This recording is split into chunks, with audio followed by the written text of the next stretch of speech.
Σήμερα θα μιλήσουμε για το ιερό δισκοπότηρο της αντιγύρανσης, την αυτοφαγία.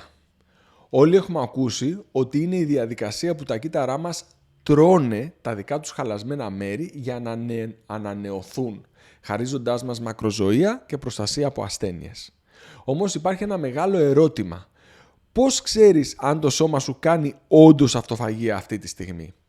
Το πρόβλημα είναι ότι αυτοφαγία δεν μετρέται με μια απλή εξέταση αίματος στο εργαστήριο της γειτονιάς σου. Υπάρχει όμως ένας άλλος δείκτης, πολύ πιο εύκολος στην πρόσβαση, που μας δίνει αυτή την απάντηση. Αυτός ο δείκτης είναι προσβάσιμος με μια απλή εξέταση αίματος που καλύπτεται από τα ταμεία και χορηγείται δωρεάν και γίνεται στο βιοχημικό εργαστήριο της γειτονιάς σας και μπορείτε να τον μετράτε κάθε φορά που κάνετε εξέταση αίματος, δηλαδή κάθε χρόνο. Αυτός ο δείκτης είναι η ινσουλίνη νηστείας. Για να το καταλάβετε απλά, η ινσουλίνη και η αυτοφαγία λειτουργούν σαν μια ζυγαριά. Είναι αντιστρόφως ανάλογες. Όταν η ινσουλίνη σου είναι ψηλά, η αυτοφαγία σταματάει. Όταν η ινσουλίνη πέφτει, η αυτοφαγία παίρνει μπρος.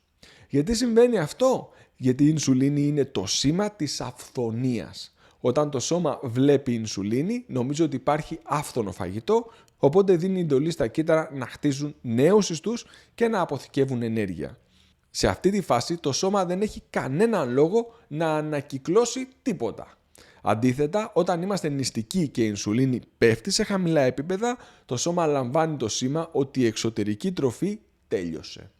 Τότε είναι που ενεργοποιείται ο μηχανισμός της αυτοφαγίας για να καθαρίσει τις κυταρικές τοξίνες και να βρει ενέργεια από τα παλιά κατεστραμμένα κυταρικά στοιχεία. Επομένως, αν θέλεις να ξέρεις αν το σώμα σου έχει τη δυνατότητα να μπει σε φάση επισκευής, δεν χρειάζεται να ψάχνεις περίπλοκα τεστ αυτοφαγίας, αρκεί να μετρήσεις την ινσουλίνη νηστείας. Αν η ινσουλίνη σου είναι χρόνια ανεβασμένη, κάτι που βλέπουμε συχνά στην ινσουλινοαντίσταση, τότε ο διακόπτης της αυτοφαγίας παραμένει μόνιμα κλειστός, επιταχύνοντας έτσι τη γύρανση. Πώς όμως πρέπει να είναι η ινσουλίνη για να μεγιστοποιηθεί η αυτοφαγία? Οι μελέτες είναι ξεκάθαρες. Η ινσουλίνη νηστείας πρέπει να είναι κάτω από 5 ή το πολύ μέχρι 6. Εάν είναι κάτω από 5, τότε σημαίνει ότι η αυτοφαγία είναι στο μέγιστο και το σώμα σου είναι καθαρό από κακοφτιαγμένα και χαλασμένα κυταρικά στοιχεία και τοξίνες.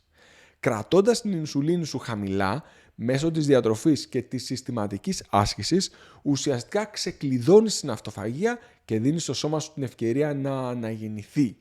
Η μακροζωία λοιπόν ξεκινάει από τον έλεγχο της ινσουλίνης. Την επόμενη φορά που θα κάνεις εξέταση αίματος, το ετήσιο check-up, μην ξεχάσεις να ζητήσεις και από τον γιατρό σου να σου γράψει και ινσουλίνη νηστείας. Έτσι θα κάνεις την εξέταση πληρώνοντας μόνο τη συμμετοχή. Όταν βγουν τα αποτελέσματα, πρόσεξε. Είναι κάτω από 5, τότε έχει καλός.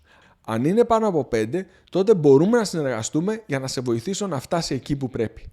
Κάλεσε στο γιατρείο μου στο 210 26 28 639 για να δούμε τις επιλογές σου. Ένας από τους τρόπους για να αυξηθεί η αυτοφαγία είναι ο καφές. Αν θες να μάθεις περισσότερα, πάτσε το κουμπί που εμφανίζεται αυτή τη στιγμή στα δεξιά μου.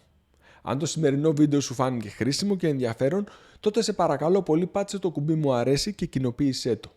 Με αυτόν τον τρόπο με βοηθάς και με ενθαρρύνεις να παράγω ποιοτικά βίντεο στην ελληνική γλώσσα. Σε ευχαριστώ πολύ.